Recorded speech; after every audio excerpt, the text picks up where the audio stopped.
Hello friends, आपका स्वागत है आपके यूट्यूब चैनल आर के नॉलेज ओरिजिन पर। मैं आपको आज स्कॉलरशिप के बारे में बताना चाहता हूं, जो कि डॉक्टर भीमराव अंबेडकर मेधावी छात्रवृत्ति योजना है, जिसको आप जानते होंगे। पिछले सेशन में भी आपने सुना होगा इसके बारे में, जब आप 9th में होंगे या 8th में होंगे।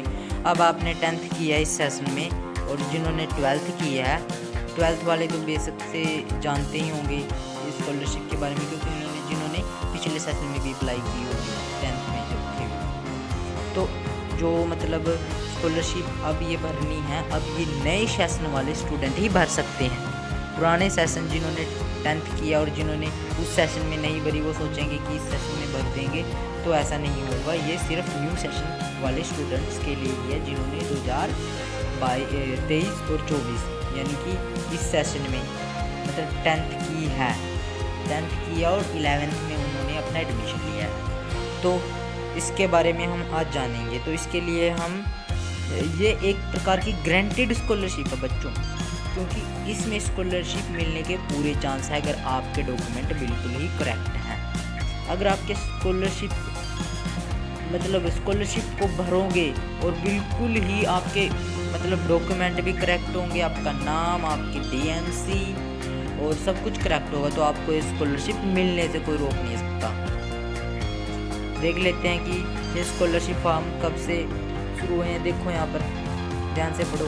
ये स्कॉलरशिप फॉर्म 1 जुलाई से शुरू हुए हैं 2023 की, यानी कि अभी 5 ही दिन हुए हैं, और 31 जनवरी 2024 तक का टाइम है, यानी कि पूरा एक साल तक का टाइम है आपको ये स्कॉलरशिप भरने के लिए। ठीक है बच्चों, तो ये स्कॉलरशिप किस डिपार्टमेंट की तरफ से है, पहले तो हमें यही जानना चाहिए। ये जो हमारा SC/BC department government of Haryana है ना, उसकी तरफ से ये स्कॉलरशिप प्रोवाइड की जाएगी। अब जानते हैं आगे कि इस स्कॉलरशिप को हमें प्राप्त करने के लिए मिनिमम क्वालिफिकेशन क्या होगी और अपनी कैटेगरी क्या होनी चाहिए। तो यहाँ पर देखो, जो छात्र की आधार परीक्षा, और ये जो हम सोच रहे हैं कि भी अब हमें एग्ज़ाम देने पड़ेंगे, हमारी मेरिट आएगी तब आएगी। मेरिट आपने एग्ज़ाम दे तो दिए 10th और 12th के, अगर आपके मार्क्स बढ़िया आए हैं तो आप ये फॉर्म भरेंगे, उन्हीं के आधार पर आपको ये पैसे मिलेंगे। तो जो मैट्रिक की परीक्षा जिन्होंने दी है ना, अनुसूचित जाति और जो विमुक्त जाति से संबंधित रखते हैं, 10वीं में उनके 70 और विमुक्त वालों के 60 होने चाहिए, 60%, और उनको 8,000 रुपये मिलेंगे। और 10+2 में अनुसूचित जाति के बच्चों को 75% और विमुक्त वालों को 70% होने चाहिए। इसमें 10+2 में 8,000 रुपये उनको मिलेंगे। अगर आर्ट्स का है तो 8,000, कॉमर्स, साइंस तथा सभी डिप्लोमा सर्टिफिकेट कोर्सेज का प्रथम वर्ष 8,000 मिलेंगे। अगर वो आगे जाके कोई कोर्स चूज़ करते हैं या इंजीनियरिंग करते हैं, तकनीक व्यावसायिक कोर्सेज करेंगे, तो उन्हें 9,000 रुपये प्रति मिलेंगे। और अगर मेडिकल तथा अलाइड कोर्सेज करेंगे, उन्हें 10,000 रुपये मंथ मिलेंगे, एनम मिलेंगे, 10,000 रुपये एनम, यानी कि वार्षिक। एक वर्ष में पूरे 10,000 रुपये मिलेंगे।